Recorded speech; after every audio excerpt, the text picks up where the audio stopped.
started listening just 6 months ago.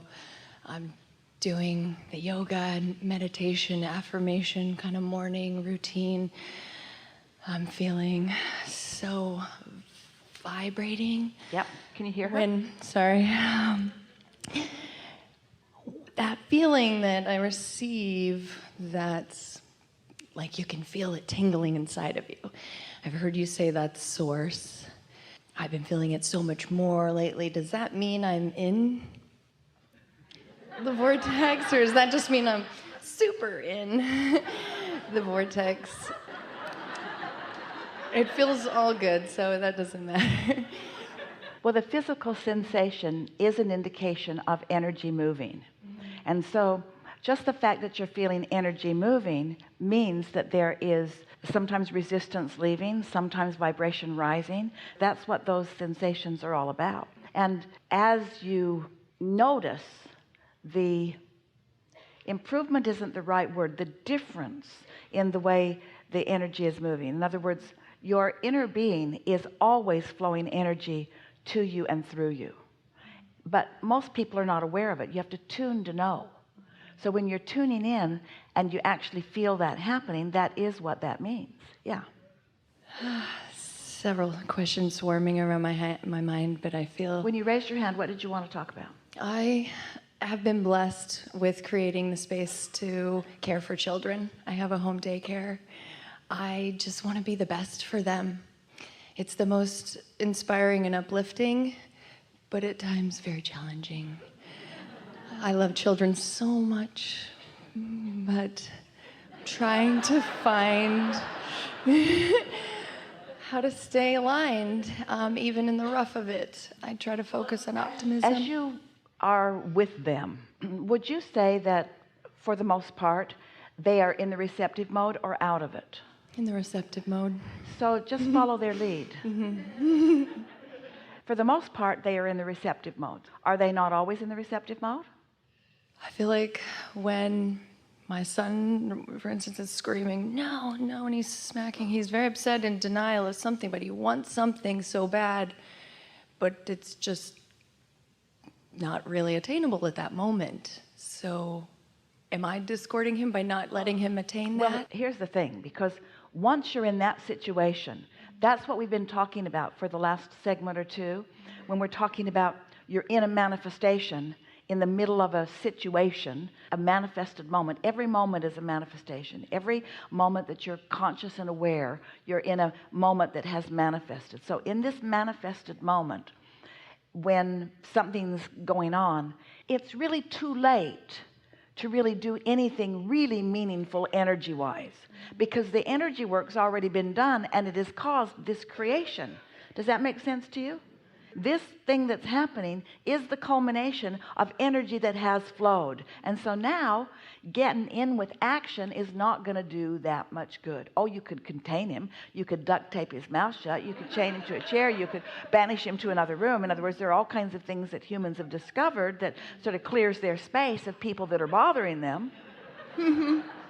But really, once the manifestation has happened, there's not too much to do with that other than live through it. But if you will think in that moment, so here's where we're at, and this is already playing out. The energy has flowed.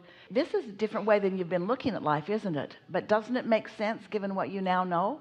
Rather than jumping into the middle of it and trying to offer some behavioral change or some perfect words, if instead of figuring out how to deal with this situation, instead you're thinking in a way that is preparing the next energy that is flowing, then in time there will be fewer and fewer of those moments.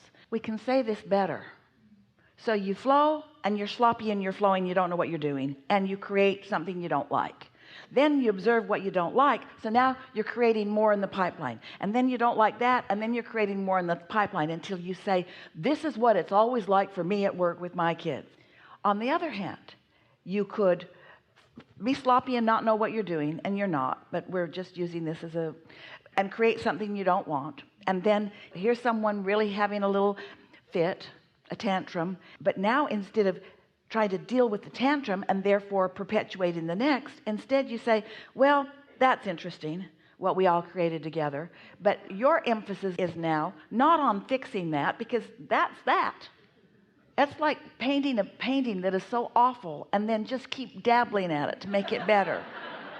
Sooner or later, after you got an inch of paint on the thing, you want to just start over on a new clean canvas, sort of like that. Then you clean up your energy, and then it just gets better and better and better. Does that make sense to you? Yes. This is a new conversation that we're having. Let's define it and label it a little bit so that you can retain it. Trying to fix a situation puts more drag in what's coming next. So now, let's talk about what you're bringing to the table, because you're showing up, they're all showing up. So now the question that we want to put to you is, what do you think most of them, how many of them are there? It's just 3 right now. What do you think that they mostly bring to the table? Playfulness. Anticipation, eagerness, Yeah. easiness. Flowing with whatever. And what do you think you bring to the table? Resistance, because I'm trying to control.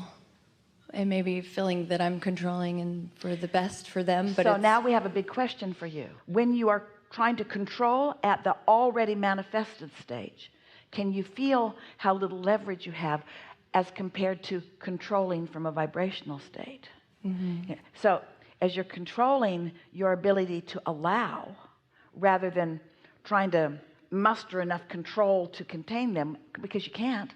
Anytime you try to contain somebody, they just get trickier and harder to contain. Humans should have figured that out by now. Anytime you try to keep somebody from doing something that they really want to do, they don't stop doing it. They just hide it from you, or they will find a way. Trying to do bedtime with my daughter, I finally just released it and stopped trying. Said, you'll go to sleep when you're ready, and she finally did, and decided that that's when she was ready. It was a whole learning point for me to let go and let her be, let them each be.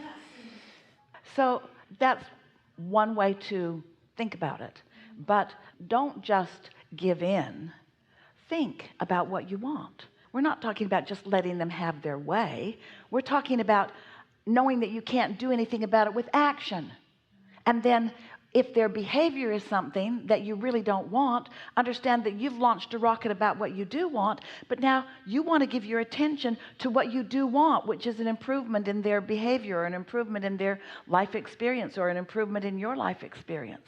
We're not saying just give in and let anybody do what they want to do, and that's what chilling and allowing is. When we talk about allowing, what are we asking you to allow? Not the mayhem. We're asking you to allow the improved version that's in your vortex.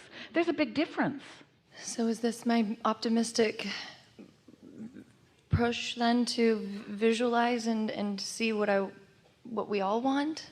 Well, you could visualize, and we teach it to some degree, but we also, in light of what we've been talking about here, you don't want to push the noodle, you don't want to try too hard. Let the contrast put the new request into the vortex, and then chill about that. In other words, don't struggle with the children and keep that from happening. Let that happen naturally by not struggling with the children, and then by meditating. And something that very likely will happen, since you've got this new freshly amended desire relative to the children that you are loving so much, now as you're allowing your vibration to rise, ideas will occur to you that will prepave the next manifestation that then will be different, because this wasn't good. You put something you wanted in, you meditated and raised your vibration, then you were in the receiving mode, and then you followed through with the impulse that you received, and it made it better. Can you feel the difference in that process? Because most people try to make things better from a place of not feeling good at all about what just happened. And you don't ever make anything better from a place of not feeling good about what just happened. You can't get there from there.